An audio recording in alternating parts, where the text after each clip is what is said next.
From the city of brotherly love, Philadelphia, to around the globe.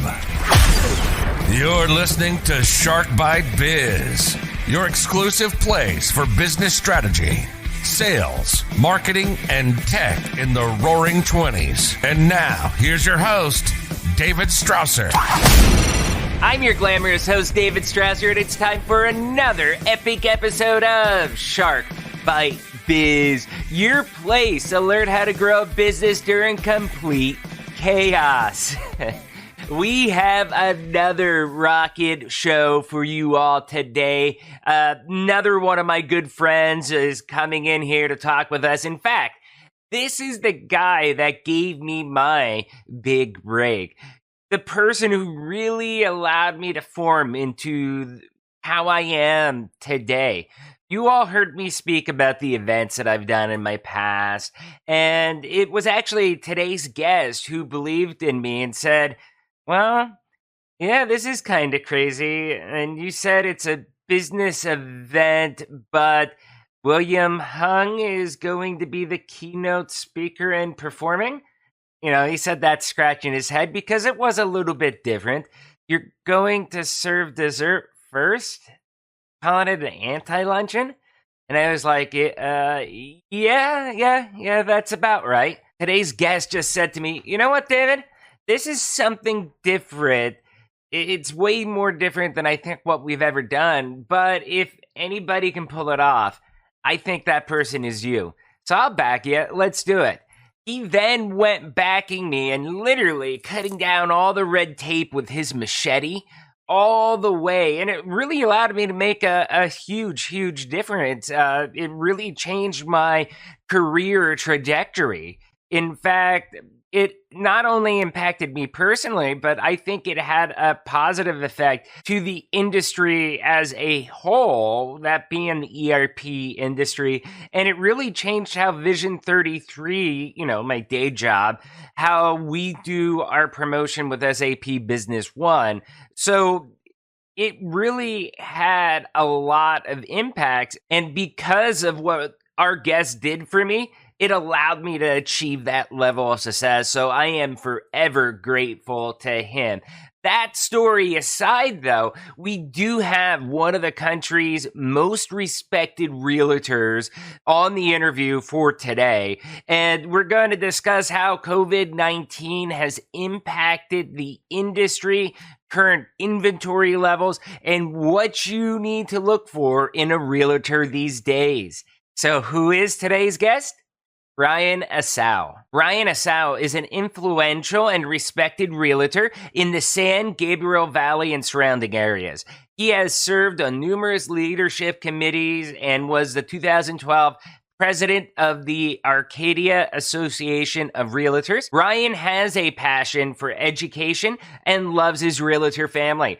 Aside from serving on the board of directors for the Arcadia Association of Realtors, Ryan has been very active with YPN, that's Realtors Young Professionals Networks, and was the brainchild of the YPN Pledge.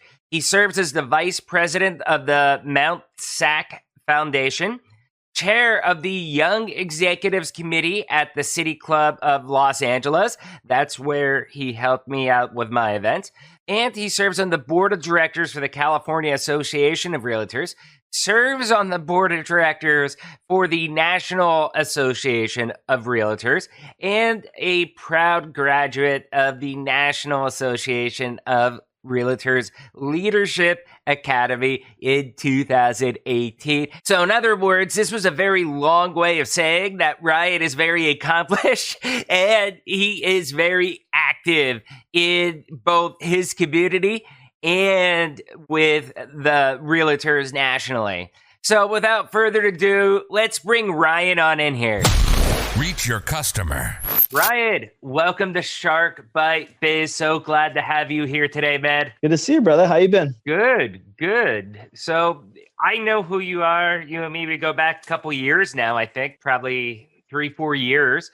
But for all of our listeners, all of our viewers out there on YouTube, do us a favor. Tell us your experience, your background, the magic that makes Ryan Ryan. Okay, so to keep it kind of short and sweet, I'm 43 years old, been in this business in the real estate business about 20 years now. Hmm. Born and raised in the Southern California, so in the San Gabriel Valley near Pasadena.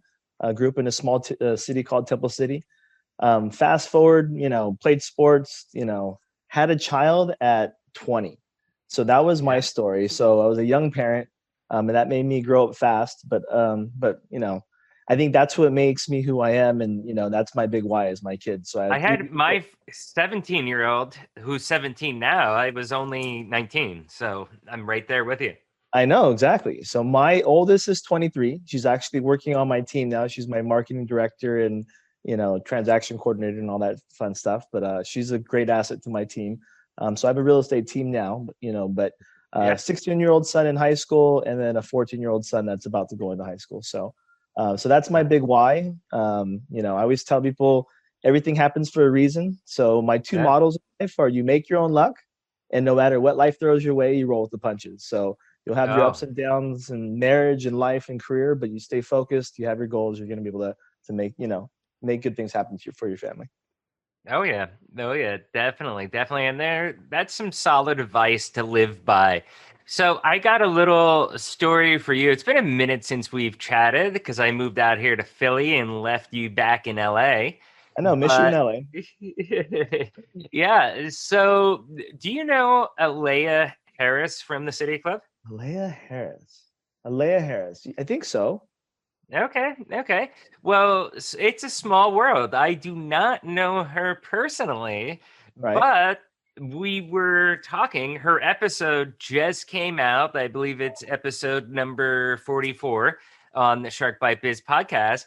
And we were talking casually before we started recording. And here she was at our very first executive luncheon out there in LA with William Hung. I love that. And that's the reason you're in Philly. So again, Yeah, yeah. you killed Small it. world, though, isn't it, man? That is cool. What does she do? I don't, we've had so many people come to those Flourish events. marketing. Okay.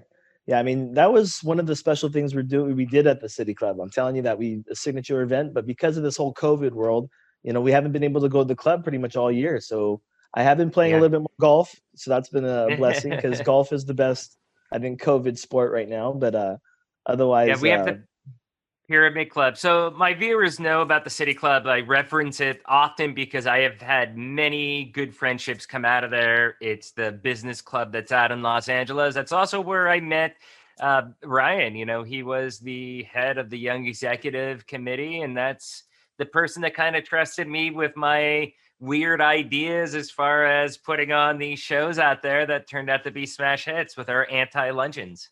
I know we gave you I gave you the ball and you ran with it and you killed it, dude. Yeah, yeah. Thank you. Appreciative. So, anyways, yeah, let's really talk about you and start picking your brain. I know everybody that's listening wants to hear about real estate. Let's start with I don't know if you know, but we're in this What? pandemic right now. Right. Right, Yeah, we right. definitely are in a So, pandemic. yeah, definitely. So we're in this pandemic that just doesn't want to go away. How has your team had to pivot to deal with COVID-19 so far this year? Okay. Yeah, that's always the number one question. So again, the number one thing is you got to follow your local law. But what's great is our local association. I'm very active with the local, state, and national association of realtors. But at all three Mhm. levels, I think that at least in California, they did a phenomenal job about communicating what the local ordinances are. Local counties are doing. So number one was abide by all the city and county COVID-19 laws.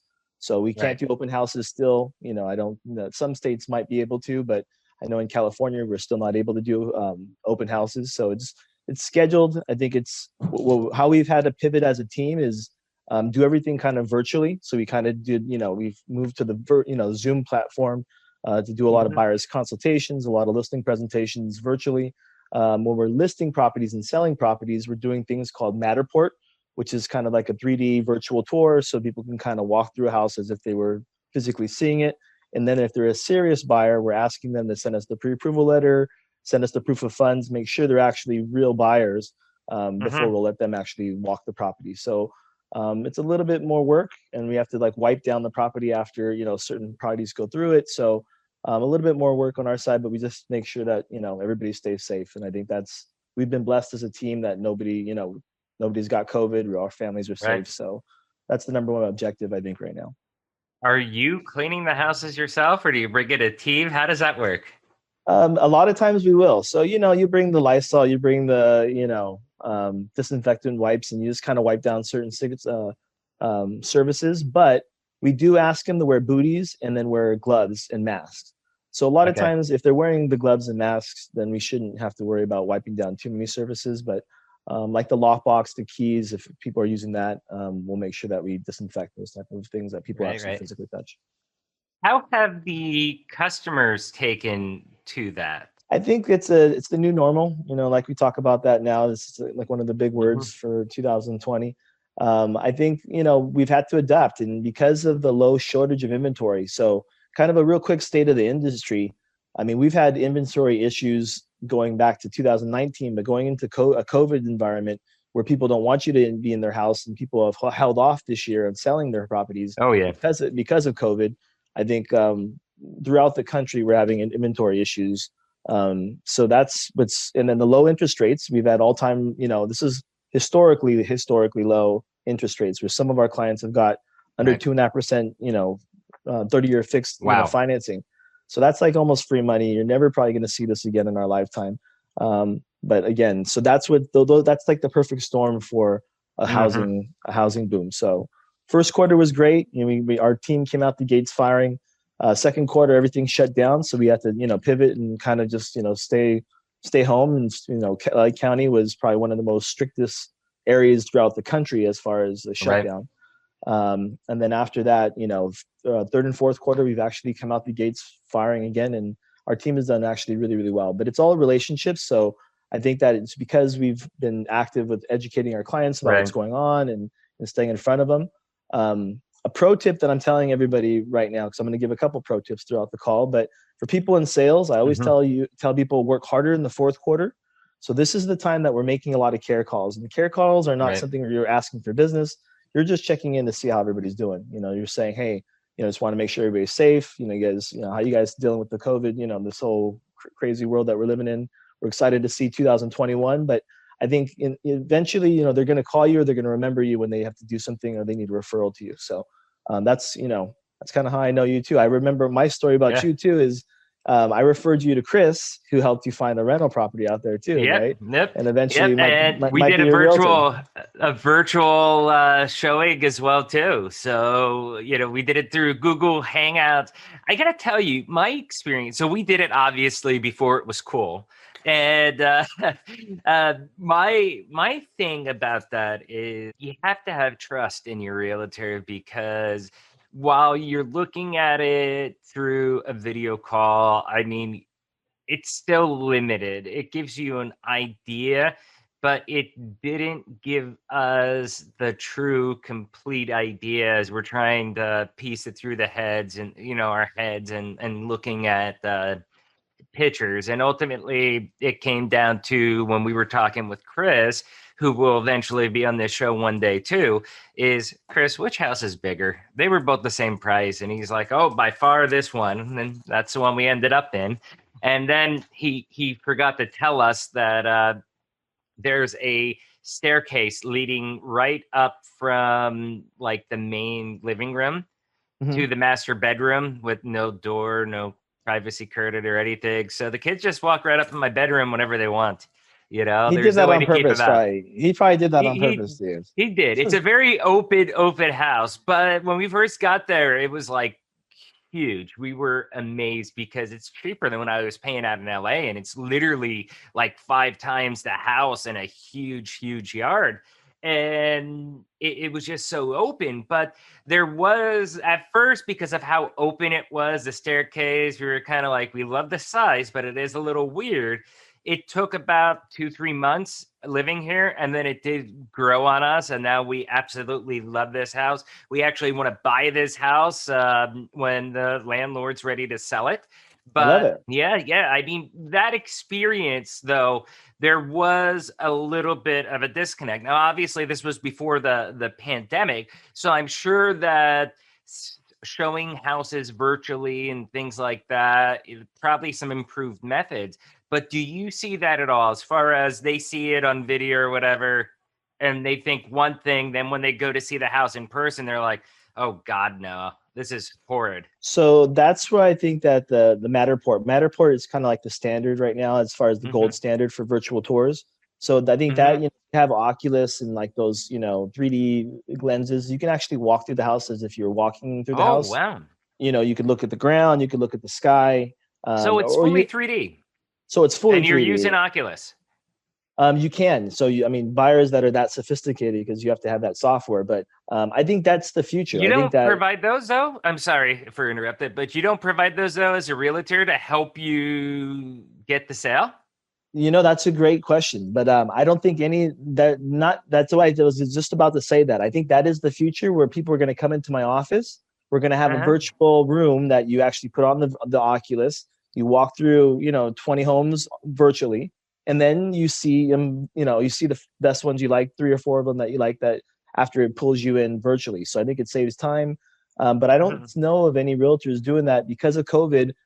Our team is thinking about that, Yeah. but because we can't really physically meet, I think a lot of those type of ideas are getting pushed off till about a year from now. So Oh yeah, I don't see because things coming it back to would be normal. huge time savings. But how is it for the homeowner, the person who's selling the house? Okay. Mhm. How do they get set up in that software? Does someone just come, scan the house, take pictures of it, or what? It's similar to the photographer. So again, another pro tip is you have to have your house show amazing online now. So you have to have a phenomenal photographer. So it's their first Mhm. impression. The virtual tour, it has like a 3D camera where it spins. So Okay. so basically it does a whole up down 180-degree kind of lens. So it takes all that stuff and then it has a software, it stitches it together. So then it has Okay. like I'll send you a copy of it too, so you can take a look at it, what it looks like. Yeah, But that'd be it's pretty cool to see. yeah, definitely. So it's like a dollhouse. You can look it up. It's like a 3D rendering. So you have a 3D rendering of it, and then you also have a floor plan. So we do a 2D floor plan and then the virtual walkthrough. So that's, I think, the new normal. I mean, it does cost a little bit more on our side, but so not all realtors are doing that. But I think on the selling side, if your realtor is not doing that, that's something I would ask: is do you do virtual tours and 3D virtual tours? Oh Um, yeah, yeah. That makes me think. So back in 2004, I mean, this is a year after my kid was born. I'm 19, probably 20 in 2004, and I was like, "Oh crap!" I need to go back home from Mexico for a little bit, and we were up there and I started selling roofs for my dad. He owned a small construction company, rural Pennsylvania, very, very small, not a lot of sales, enough to cover him and, like maybe three, four workers, their salaries for a year. That's all they were built out. And I'm like, I could totally sell this for you easy. Like this is easy peasy for me. And what we did was we went out, we got a software. And at the time, 2004, this was totally innovating. But I could take a picture of their house, put it in this software, and show them what it would look like with brand new Owens Corning shingles, for example, a brand new roof. And that allowed us to sell so many roofs because then they could see their house with different styles, different colors, all those types of things. And it just made it that much easier for us to scale from, the 150,000 he was doing before all the way up to 1 million. Right. So there's software now, because our industry is trying to always innovate too. That I saw when I have a lot of group texts with group chats with some of the best and Mhm. brightest realtors throughout the country, but we're always joking about what we see in the industry and stuff. But there's new software that you could do virtual staging. So Right. I think staging is important recently. So if the house shows phenomenal, these houses are going to sell for top dollar, especially online. So that's what kind of pulls them.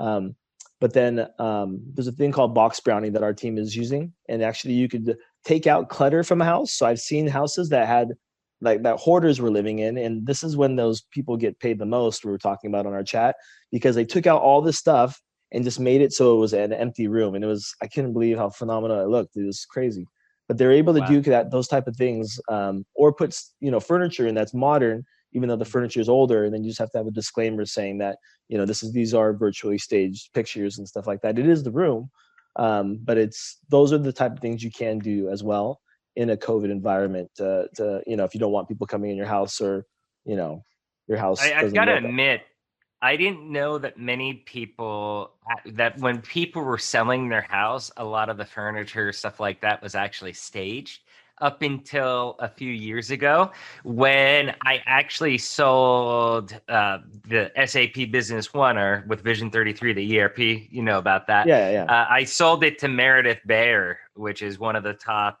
staging companies nationally. And they are running Business One, totally happy. And they were explaining, like, they go through and it's kind of like a rental process, but sometimes, and they actually manufacture some of their furniture too.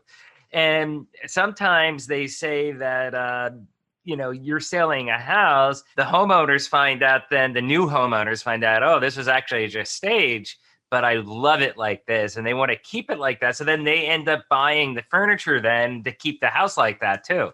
You ever run into that? Yeah, we have a great relationship with our stager too, but that's usually the case. They'll pick certain items. They go, I love the couch, and they'll make an offer. And I just let my stager and our clients work those out. But our Little clients side do, deals. yeah, little side deals for our benefits for our stager. But it's Okay, all about okay. relationships, and staging is important because it's that Oh first yeah. impression that makes them really want to love that house, and spend. Especially with home means a lot different, I think now, or home means more than ever, I think, right now because of COVID. So Oh I think yeah. people are moving out of luxury town condos because they're not having to go into downtown as much. They're doing a lot of things virtually, so a lot of attorneys are actually selling a lot of luxury condos and moving into the suburbs. So that's why Oh there's a yeah. high Same here. demand for great houses that have a home office. Or If I another was trend living in is, LA yeah. with the house that we had in Azusa, I Hmm. would be going bonkers. Now, truth be told, if I didn't move to Philly, I was probably going to get a bigger house in LA. But the house that we had out there, we had 5 people living in it, and it was a townhouse, a 2-story townhouse. It was decent sized originally, but since then, my 17-year-old, who was like 14 at the time, moved from with his mom in Mexico back up to my house. We had another baby, so we added another person, and it started to get cramped at the end. And that's where I'm so grateful that I moved to Philly when I did, in the Philly suburbs, because this has been a blessing in disguise for us, having this space in our yard, because we live in a corner lot, so it's huge. We have a trampoline out there. We have the space that everybody's been able to find their own space to get through this pandemic with our peace of mind. And that's where I think a lot of people are trapped in their house, if they're living in a condo. So I have a lot of clients calling us now saying, you know what, we just did a Airbnb and we were in a house versus a condo. And it was a life-changing event for them, because they're like, look, we need to buy a house. We don't want to be Oh in a yeah. condo anymore, especially with this knowing a lot of people can work from home now. So it definitely looks like this pandemic's going to be here for a while. I think I was just reading, possibly even today, like a new stay-at-home order, I think in LA County or something like that, might be coming out. With that, do you think that potential is going to kill the market at all? Do you think people are still going to be buying homes? I mean, does that bring a level of uncertainty? What's your best guess? Okay, so no, so I think honestly the best time to buy a house is going to be between now and next year. So, Mhm. and the reason being is because I always follow the best and brightest, economists throughout the world. I was just on a call with Jim Glassman from it was a Chase call from Chase Bank, but they had him. He's actually part of the Philly Federal Reserve. He's on their Okay. board of advisors. So knows what he's talking about, very active in that world. He says that interest rates should stay low for at least another year and a half. I think when interest rates starts to creep up, that's when things might slow down a little bit. But again, I think that that was from Jim. Our chief economist, which was one of the top economists in the world, Dr. Lawrence Yun for the National Association of Realtors. Mhm. One of the things that he says is due to the delayed inflation because of all the money we're printing and all this stuff that we're doing, to help out families throughout this pandemic. Between the years of 2025 to 2030, so you're talking about 5 to 10 years out, Yeah. inflation could be 4 to 7%. You're talking about mortgage interest rates being 6 to 9% possibly. Everything is going to be going up. So, house prices over the next 5 to 10 years obviously are going to go up. But then at that time, it'll take a negative dip if the rates are So double you're or triple. saying this as Yeah. solid advice built off of real truth data from economists, not just because you want to sell more houses in quarter 4. No, so here's the reason you didn't let me finish the punchline. So the punchline is Sorry. from the data is everything, health is going to go up, rent's going to go up, insurance is going to go up. The only way to battle inflation is to lock in an affordable housing payment right now. So right now with these rates at 2.5%, you can lock in a rate that that's going to be the same payment for the next 30 years. So you can budget for that. Everything else is going to be going up. So again, I don't know what's going to happen. I think the market obviously is going to take a dip a little bit when the rates are 6 to 9%, because you're talking about 2 to 3 times what it is today. So it's just it's affordable, and I think that's the decision buyers are having to make right now. Is they're having to pay more than appraisal value for properties to get into them, and that's the honest truth right now for the buyer side. On the seller side, it's the best time ever to sell because of the low inventory and the rates. Yeah. So we have properties getting 20 offers, 15 offers. And it's going over, 70 to 80,000 over what we listed for. It's probably 50,000 above appraisal value. So it's pretty intense as far as it's a tough market for buyers. So, I do have competitive. Very competitive. So I have is the 30-year flat rate mortgage then with how low interest rates are, that's usually going to be the best deal, you'd say? Yeah, when are you going to get less than 3% interest rates on a 30-year fixed? I thought the best time ever was 2012 when I bought my house, and we locked in at 3.6 at that time. But again, the rates are almost a point less right now. So it just doesn't get any better than this, and that's why buyers are desperate to get into something right now, because they want to lock in that interest rate versus when it starts to go up. Because even a 3.5-4% rate is a good rate. But I think that the payment's going to be a lot higher. So we're talking about a payment of $300 to $400 more on that same $500,000 mortgage. So again, I think that, it just doesn't make sense, as the rates go higher and the property values have gone up 20% from 3 years, from now. So right now is definitely the time to buy. Now and we're talking. Yeah. Fall. Another tip real fast is fall is always the best time to buy too. So we've just closed escrow on about 3 clients last month that got decent deals in this crazy buyer market because there's less competition. So some people don't want to close escrow during the holidays right now. And some of them are burned out because they're frustrated. They've gotten beaten out multiple times on other deals. So it's I think right now, if you're serious about buying a house, keep your foot on the pedal. Hopefully you're working with the right agent. Another pro tip is always interview 3. So, you might have a cousin that's the realtor and he's in Philly and you love him. But I'd say, interview Chris, or maybe a couple other people when you're looking to buy or sell a property, because you're going to get different ideas. You're going to get different marketing plans. You're going to give you different ideas about neighborhoods. And there's a lot of stuff happening in the market. So you do want to work with a local agent that knows the area, that has relationships with listing agents. Oh yeah, definitely. That's definitely some good pro tips. Now we're talking residential. What about commercial? I know many of our customers, my company even, we're eliminating, downsizing most of our offices because 2/3 of our employees that worked in those offices say, hey, even when this stops, we want to work from home. Okay.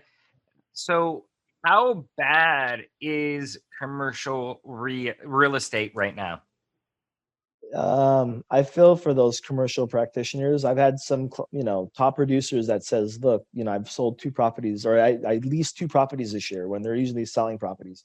It's luckily in California, we had a Prop 15 that would have reassessed almost all the properties in California, commercial properties, and just hit, besides the COVID, pandemic, would have hit them with more taxes and made it more expensive. Everybody would have lost their business. So luckily, the people of California voted that down. But I think that the commercial market is still in for a lot of hurt because we're still on this unknown There is the vaccine that just, we have great news about, but until people feel more comfortable about going back out, I don't see the commercial market, unless businesses are willing to pivot, I do feel my dad's in the seafood business. Remember, he's in Fish King. And even the country clubs right now, they just shut down outdoor dining. And if they do that, they were doing very, very well. But if they do that, they're going to kill these country clubs too. So there was just a lawsuit that was won in a couple of days ago by the restaurants and the restaurant owners in LA saying we want to have open dining because LA County has until Friday, tomorrow, to prove now, because they had that win earlier this week, that they have to have science behind it to say, hey, this is a problem and this is creating COVID, more COVID cases. Otherwise, they're going to have outdoor dining to try to keep these restaurants alive, try to keep these people, to put family, food and maybe some presents on the table, for the holidays. So it's a tough time right now for a lot of families. One thing that I've seen in the commercial real estate, while yes, they are losing out, some places in malls have actually been fitted now for ghost kitchens. Are you familiar with that at all? I've heard of stuff like that. Yeah, but it's about how you pivot. But yeah, I think that people are trying to repurpose a lot of commercial buildings to find out better uses for them. Yeah, for our listeners, viewers, ghost kitchens are, say it's a real restaurant, but they have no dine-in or takeout experience. It's a restaurant that solely exists for DoorDash, Uber Eats, stuff like that. And right now, because of how a lot of these real estate places are hurting, they're taking advantages of, okay, well, we can fill it with a ghost kitchen instead of just leaving it vacant. And, it's really, really interesting how that whole market is kind of innovating and growing out because of COVID. True. I think that you're going to see a whole change in the commercial real estate market over the next 10 years as they repurpose a lot of these properties and try to figure out, what's the highest and best use for these properties. But Right. commercial real estate, it's a good time to maybe think about buying, but not now. In the near future, some commercial properties, because some properties have lost a lot of value recently. Oh yeah, definitely. So I have two questions because we do got to start getting wrapped up. National Association of Realtors. Okay, you are with them. What role did you have with them again? So I'm one of the 900 board of directors throughout the country. So our job is to protect private property rights, try to keep the realtor in the center of the transaction. But I love my involvement with them because that's where I get to network with realtors like Chris. We're on a leadership academy together. So he's one of my leadership academy brothers. But that association is the National Association of Realtors that really is the voice of real estate. So I'm one of the 900 board of directors that votes on stuff. So one of the things I appreciate you asking me that question because earlier last month, we had a very controversial decision about hate speech. So as I leaned into this subject, it's we had controversial debates throughout the last 3 weeks prior to the vote last month, and it was interesting because if you really want to look into the history of real estate, NAR, the National Association of Realtors, was part of the problem. So there was this Newsday article that came out in Long Island called Long Island Divided that talked about some of the steering and some of the stuff that's still happening in today's real estate market. So because of that, and fair housing is a hot ticket right now, and we want to make sure we do what's best. The National Association of Realtors is the largest trade organization in the world. We're 1.4 million members strong. So with that type of voice and with that type of pull, we decided to take a huge step forward to say, look, we're not going to tolerate that anymore. So not only when you're just practicing real estate in your daily life, if you see somebody, post something, egregious, that talks about hate speech on any protected class, they could actually lose their license now and be kicked out of the National Association of Realtors. So I think we all can agree that's good. My only concern is that when I hear things like this, it doesn't matter if it's Facebook, if it's Twitter, wherever it is. Is it actually hate speech, or did you just hurt someone's feelings? It's a fine line sometimes, and that's the only thing that concerns me with that stuff, because I obviously very Love much that in the free question. speech. Okay, love that question, and that was what was the big hot topic that we debated on. But here's the bottom line: is you have to trust the process. So if we found something out like that, say you tape Uh-huh. somebody, at a bar joking around, and it was a joke night, and they said a racist joke or a hate speech joke against the protected class, we would probably get it sent to grievance. There's a process. You send it to grievance. It goes, if it's, if they see something, violated, they would send it to pro standards. I'm actually on my pro standards committee for my local association, Realtors in Arcadia. So I would be one of the ones that is the judge, basically. I'm doing training tomorrow about this new law called Article 10.5 that we passed. And Right. again, it was controversial. It was 570 to 233. So it passed by 71%. So there's a lot of people that still did not want this to pass. But the end of the day is you have to trust the process. If we're going to get trained on how this looks. But again, I think that at the end of the day, if it's egregious and they're doing it and they have, a record of doing stuff like that. So throughout those 3 weeks or months up to this vote, we saw examples of things that were happening.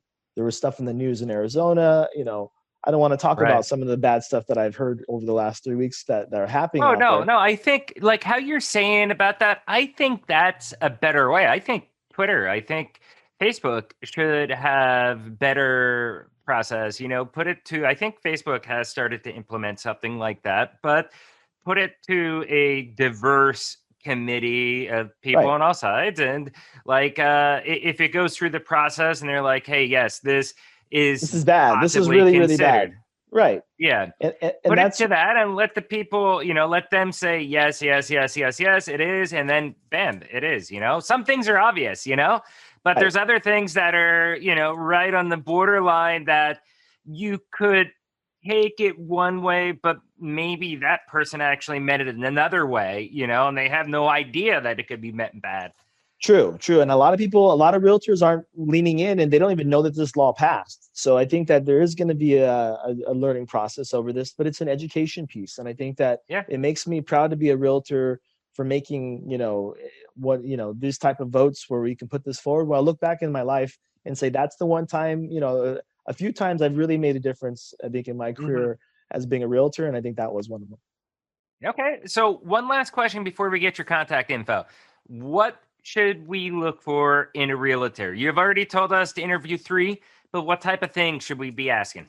So so that's a great question. I think that it's all about relationships. So you look for a hyper local realtor that, is active in your local market, or depending on what you're looking for. I think that you try to, it's like and trust. I tell everybody that's the biggest thing. If you like somebody and you trust them, because that's who you kind of talked about, with Chris, you really have to trust him because you didn't see the house. Right. So again, and that's tough. I think that could especially be the new because we normal. were doing a 2-year contract. I know you were. That's why. So plus it's the new normal though. So some people I think are not going to see a house because they don't feel comfortable and they might rent or buy a property. And I think that's something where it really comes down to relationships. So I think that, the pro tip is always interview 3. Make sure you feel comfortable. Maybe check their references, check them out on Yelp. But a lot of those things matter. So I think there are some review sites too that you can find out different information. And especially with escrow and title or termite companies, check them out on Yelp, because I guarantee you can see some crazy stuff on certain companies if you don't do your homework. Oh, yeah. When I was checking out houses in LA, this is maybe 6 months or to a year. No, actually, this is when I was looking for my first house to move to LA from San Diego. Before I was at City Club, I just got my job at Vision 33. And we went up there a few times, but there was a lot of, I thought they were scam companies. They'd be like, oh, well, before we can even talk to you about any listings or show you any listings, you got to pay $200. Yeah, that's a scam. I think those are like phishing sites where they try to get you to buy into like a lead or so you can see the information. There's a lot of weird stuff like that. Yeah, I mean, we were up there in person. It was crazy. Another tip then is there's about 5 million people that can sell real estate in the country. 1.4 of them are realtors that abide by the code of ethics that that we're talking about earlier. Mhm. So I want to make sure that you try to work with the realtor, because there are people that just have a license just to have it for their work, or they need it for certain things. They just get it to Mhm. sell their mom's house. Make sure you work with someone that abides by the code of ethics, that is a realtor.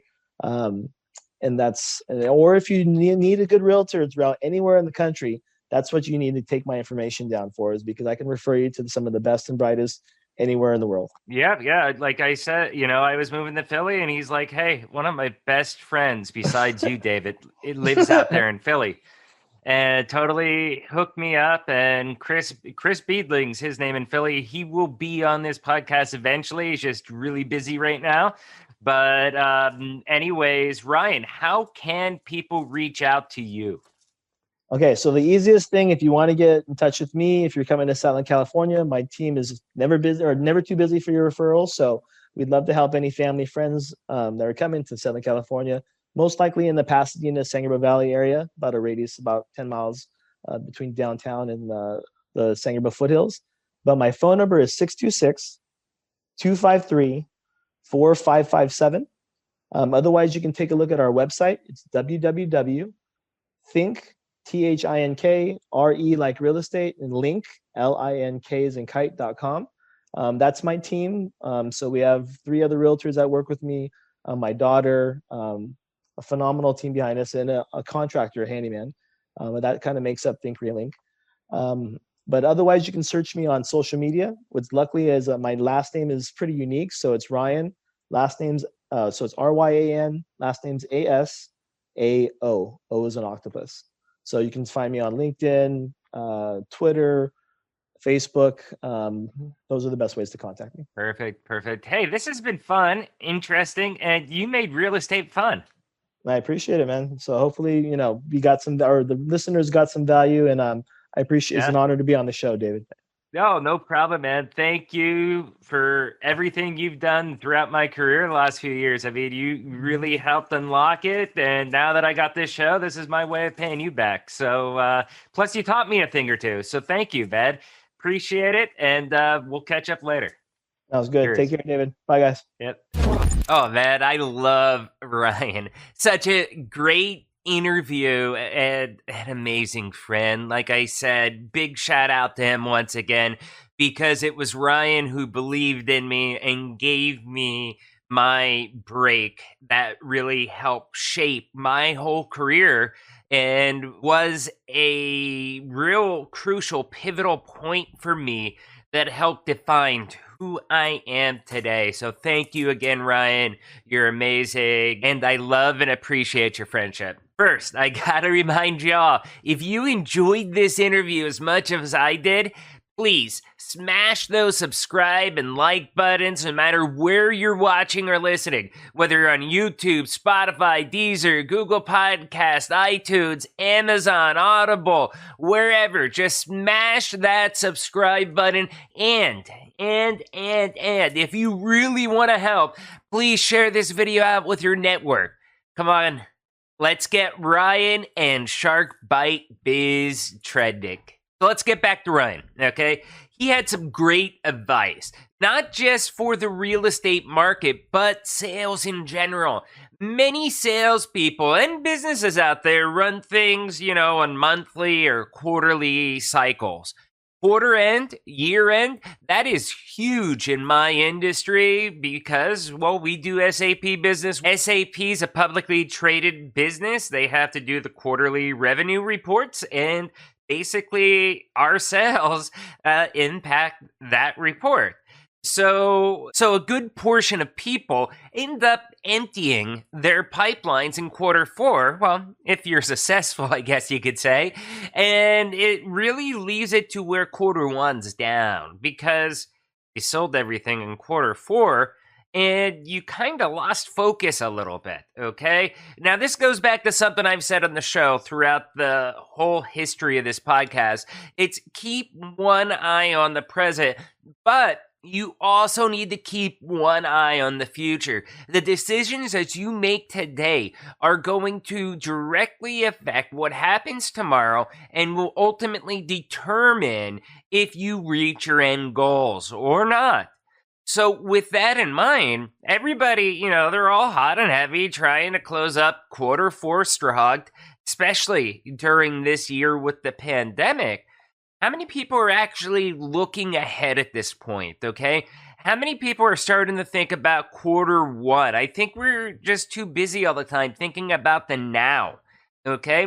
If you're in sales, in business, you should be doing the contacts, just like Ryan said, and start prepping for Q1. Start engaging in conversations. Yeah, you're not going to pull them inside to do demos or things like that right now, probably. That'll happen in Q1, but start engaging with them. Call them up, wish them happy holidays, whatever. Get the conversation started to flow. And I think that's going to help you get in a much better position for Q1 if you start making some of those contacts towards the end of Q4. It's also great to hear how the real estate market has digitally transformed. And it's also really great to hear how the real estate market is digitally transforming and now using essentially bleeding edge tech.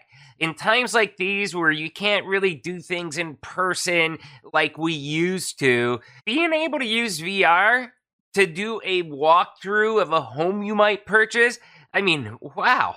That's pretty amazing. That's mind-blowing. Yeah, the technology has been around, but just like so many other things that have been around for a couple years now, they're always teetering on the edge of mainstream or being irrelevant. Think about how many houses you can see without leaving the realtor's office. How much time is saved and how much more efficient is this doing things virtually? Yeah, I think seeing a house in person compared to photos, they give you an idea, but seeing it in person really is the big difference, okay? Now, with the VR dynamic though, while you're walking through the house, I think that's pretty awesome. And I think that's a whole nother perspective, unlike just flat photos. So it's really amazing. And I'd like to see how that actually turns out. Is that a trend? Is that a fad during COVID? Or is that going to be here to stay? And if it is here to stay, how many more industries are going to innovate using things like VR to help them sell more efficiently and to make it a better sale? As always, this was an amazing interview we just had. What did you think? Today's discussion question is going to be, have you done a VR tour of a house? What do you think about it? Leave your comment here on YouTube and let's discuss. Do you want to be a guest in the show, though? Do you have a good idea, a business story? You want to talk about how businesses have pivoted during the pandemic? Shoot me an email, david@sharkbitebiz.com. It may take me a minute to respond to the emails. This is a side project of mine, but I do always respond and I get the people on the show. You've seen a lot of them, so yeah, reach out to me. Let's get this ball rolling. Let's continue to create this awesome community we got going on. So once again, I'm David Strausser. This is Shark Bite Biz, and we'll see you again next episode. Cheers.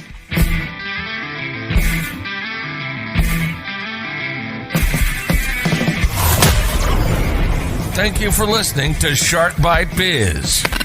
We hope you got some insightful info from this podcast. Be sure to subscribe to us through your favorite podcast app and visit us on the web at www.sharkbitebiz.com. How has business changed for you in the 20s? Email us at podcast@sharkbitebiz.com so you can join us and share your story.